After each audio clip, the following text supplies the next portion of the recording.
Thank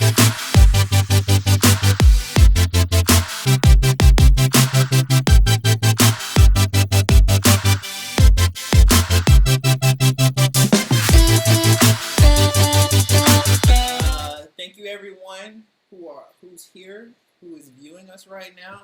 It is week 13 at Getting Back to Work. Thank you. Sponsored by Openpath. We couldn't have done this without you, Openpath. Much appreciated. Much appreciated. I am Bert, legendary warrior of design at Group 337, and this is Mandy. I'm Mandy. I am the marketing and content manager at Group 337. Awesome. Does an awesome job. Definitely look her up if you guys are back at you. Thank you. Look her up. Anyways, let's jump right into this thing. So, we found some great articles for this week. For the people who are not reading, definitely go and check them out. But to start it off, numero uno. The first article is coming to us from Forbes. It's called Checklist for Remote Working. This article starts off talking about how working in the office was the way of life, but now due to COVID-19, virtual workplace, telework are the new normal. It points out how workers that are not customer facing, even in the food industry, are working remotely. However, not everyone is pleased with the new way of working, and many feel unprepared. Mark Zablau, CEO of Conjent Entertainment Marketing, that primarily focuses on the food and drink industry, was quoted in this article saying this: "The decision to shift to remote work wasn't tough, according to Zablau, but doing it the right way was. Moving to remote work without compromising company culture, client services, or legal compliance was and is still a balancing act." This article encourages organizations to be thoughtful in how they are shifting to remote work and provides a checklist for businesses to use as they shift to virtual, possibly more permanent. The checklist considers legal and practical issues that companies should consider for the virtual shift. Numero uno, a remote work policy. Organizations should put in writing the key terms of a remote work arrangement in what is often referred to as a telecommuting agreement. Even if they have only one worker who is working remote. Things that employers should consider include eligibility to work remote, if the remote work will be temporary or ongoing, provides job duties to match the remote environment, performance and schedule expectations, employee policies. Numero two. Employers also need to consider scheduling and timekeeping. Tick tock. The line between work and personal may become blurred when an employee uses the same locations for both. An organization should define their time management expectations for remote workers, including the policy for flexible work hours and when employees are expected to be virtually available.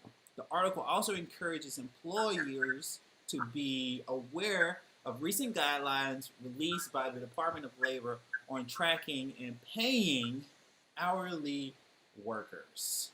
For those of you all hour, much respect. Numero tres. I hope I said that right. 3. Expense reimbursement. Cha-ching. Organizations typically provide what employees need to complete their job. The opposite may be true in a remote work environment where employees must provide what they need to do the same work. Organizations should think through what employees will need in order to do their job remotely, i.e. desk, computer, Wi-Fi, office supplies, etc., and decide if they will provide these items or reimburse employees for purchasing them themselves. I hope I get reimbursed for my Wi-Fi. It's expensive. Oh my goodness. Anyways, when doing this, employers should familiarize themselves with both state employees for reasonable and necessary business expenses. Last but not least, numero quattro. I hope I said that right. Finally, employers should consider workplace setup and safety, including security of a workspace that is not an organization's office place, and what devices an employee will be using for business purposes. And that is, my friend, what I call a very great article that you should be reading. Go now to Forbes. Read this article. It was awesome. Definitely touched on a lot of points to be, to just think about. Employers should consider their remote workers as they're at home. Someone needs to hire the dog walking service or daycare, possibly. Yeah, it's true. What do you think about that, Mandy? No, for sure, and I think it's interesting. I'm loving the energy, by the way. I love the energy you bring to this. It's almost a weekend. It is. It's true. Let's get excited. Get excited. No, I think it's really interesting, but I also think it's funny because I feel like the article I picked for this week is just like the complete opposite. It's like where yours is talking about certain standards and regulations that companies are going to want to start considering putting in place for people to continue working remote. This article is kind of like flipping that on its head and actually talking about how companies are going to pretty much pursue bringing employees back into the physical office. Yeah. It's pretty funny. So, okay. But yeah, to start, the article is from the Wall Street Journal. Okay. And it's titled Companies New Back to Work Dilemma. Who comes first? And this is by Chip Cutter. I chose this article because we all know that it's just a matter of time. Yep. So we all officially head back to the office. Oh, no. Maybe. Right? Oh, yes, for some. And the thing is some of us are already back at work. Yep. So physically. So this article, it drew me in for that reason, and I figured it made for an interesting piece here. It starts by addressing how, as companies begin to bring their employees back to the office, they're struggling to come to a conclusion on who to bring back first. Interesting. But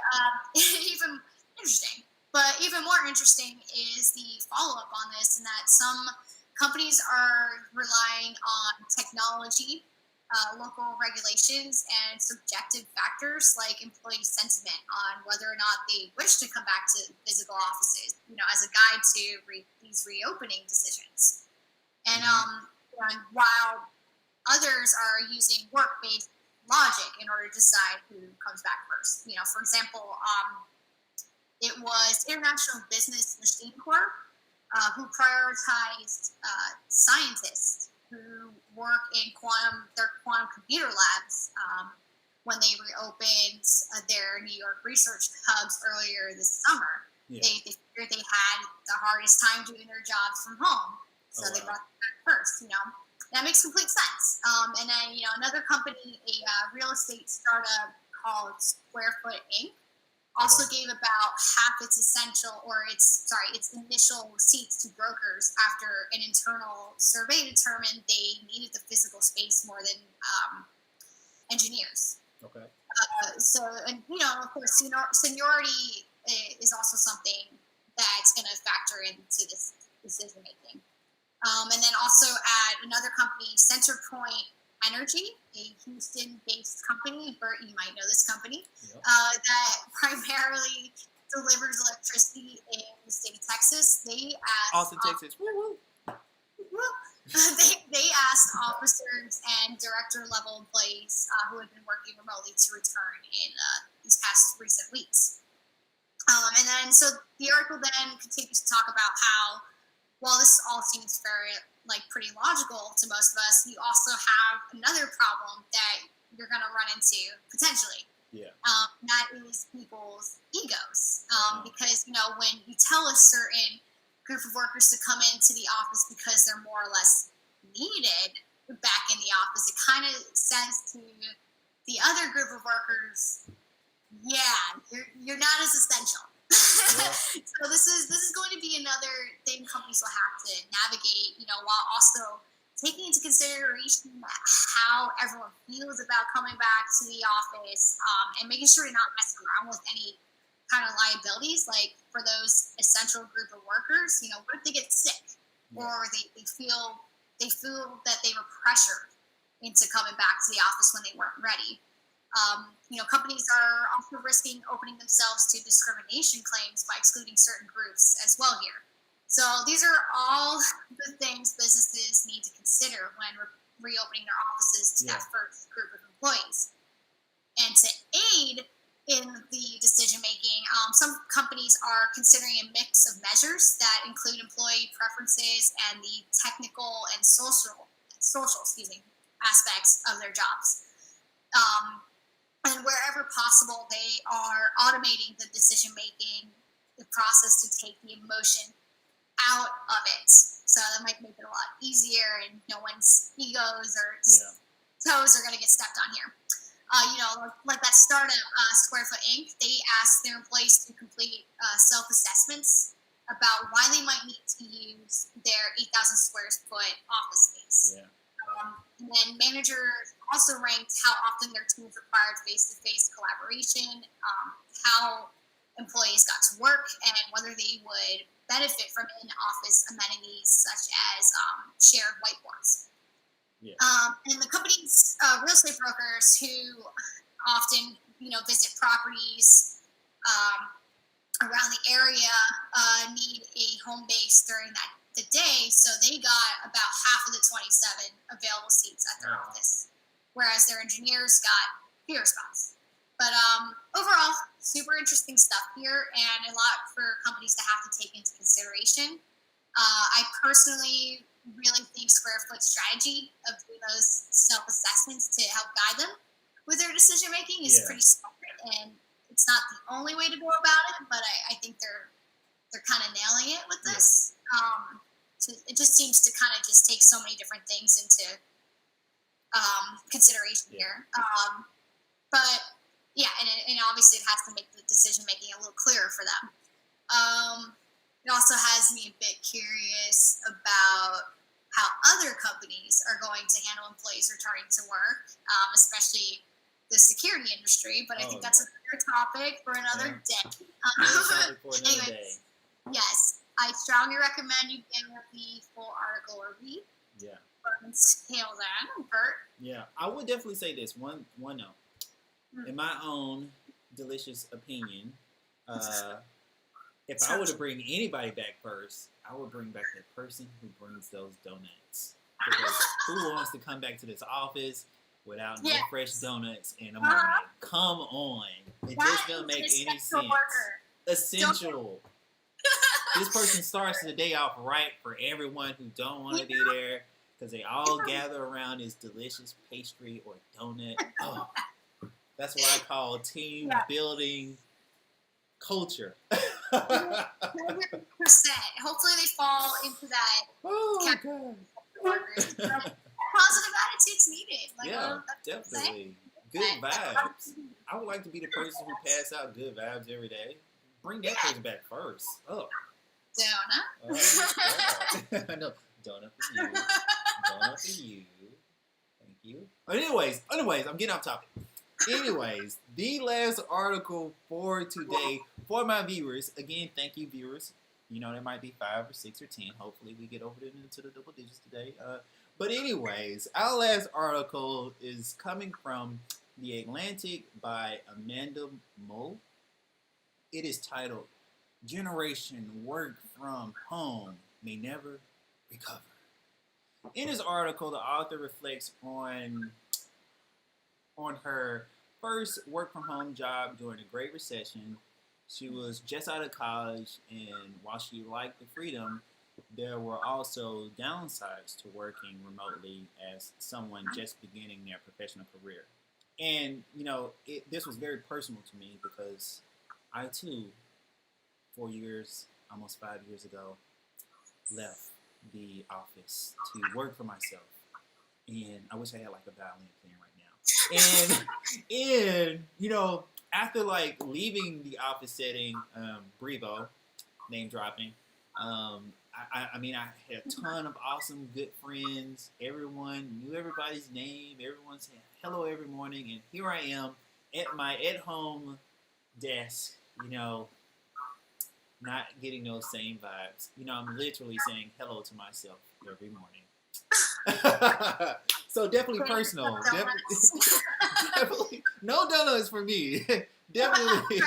definitely hit home personally for me. But anyways, this article discusses the impact that remote working may have on generation work from home or workers who are beginning their professional careers at this time where working remotely has become the norm. The author does not dispute that workers can be just as productive from home, but does discuss the challenges of building connections remotely may have a losing negative impact on remote workers who are early in their careers. In this article, the author then talks with researchers at the U.S. Naval Academy and Michigan State University about how the structure of the office lends itself to informal interactions that help employees develop connections. Things like meeting people at the microwave or just walking down the same hallway, day after day, or that interaction you may have in the bathroom, which is kind of weird. These things can lead to conversations that evolve into real friendships. These connections in the workplace both help employees to feel connected, but also help them build their professional networks that can help them with promotions as well as future job opportunities. With the remote workplace, I don't know, it isn't as easy for interactions to take place, which could have a lasting impact on individuals who have not had the time to develop those connections, either because they are new to the field or new to their place of business. Again, this hits home to me personally. I was there. Luckily, I did spend some time working in the office and building connections that carried over into me working remote. So I still had people I can talk to, even though I wasn't experiencing them, personally on a day-by-day basis. We still had some sort of connection, but I can definitely understand how a person who is new to work or to their field might feel a little disconnected from everyone. Especially, I don't know, this is my own personal opinion, but there's just something so unpersonal about a happy hour over Zoom. It's just not the same. I mean, it's good. It's good to see everyone, but man, just imagine seeing 20 screens and the internet glitching and your dogs are barking and, toilet bowls flushing and, man, these are the things that you miss out on at being at the office. So, I don't know. What do you think about that, Annie? What are your thoughts? I mean, to totally relate to the dog barking and everything. Sorry again about that. I'm so sorry. I hope you're no apologies needed. No apologies. This is the new norm, Annie. This is the new normal. Come on. That's true. If we ain't heard 10 dogs bark, then it's not a normal day. Come on. Yeah, that's true. You're not wrong. But yeah, no, I definitely miss the social aspect of things. I have been getting that cabin fever here and there these past couple of weeks where I'm just like messaging my friends, just be like, please tell me there's something going on. Like in a small group, socially distant group with masks. We wear masks. Just put that out there. We're safe. But I'm just like, please tell me there's something going on. Please, people, I need social interaction. Like, Oh, my God. Oh, jeez. I remember earlier on in this thing, well, not super early, not too long ago, I went by one of my friend's house to deliver some freshly made sourdough bread. And I was like, man, you know what? I'm going to drop it off at your doorsteps. And then I'm going to go back to the car and I'm going to wave at you from a distance. That way, you know, I can at least see another human being. That's so sweet. I'm just like, oh, man, it's so good to see you. It was hilarious all at the same time. Just like waving like Forrest Gump over here. Hey, hey. Or like it's raining, it starts raining, you're just like staring through the windows. I know. My friend, right in this difficult time. Oh, jeez. Well, anyways, Right there, for the people who have showed up to this, again, thank you so much for your support, your views, and if you guys have any questions, man, please leave them in the comment section. If you guys have any ideas or any thoughts that you think that we should discuss or talk about, definitely leave them in the comment section. Subscribe. We're going to drop a link down here so you can subscribe so you don't miss out on the latest goings-ons in this industry. And also, most importantly, again, I can't stress this enough. Thank you, Openpath, for sponsoring this, because we will not be here today, this day, October the 1st. We will not be here today without you. Thank you. He could not emphasize that enough. Couldn't emphasize it enough. October the 1st, 2:23 my time, 3:23 Mandy's time. We wouldn't be here without you. Thank you, Openpath. We're clearly missing social interaction. Yes. All right. Thank you so much, everyone. Thank you, Openpath. You all have a great weekend. Subscribe to the newsletter, as Bert said. Appreciate you all tuning in, and tune in next weekend. All right. Awesome. My mind's on the weekend. Tune in next week, all. Have a good one, guys. All right. Bye. Okay.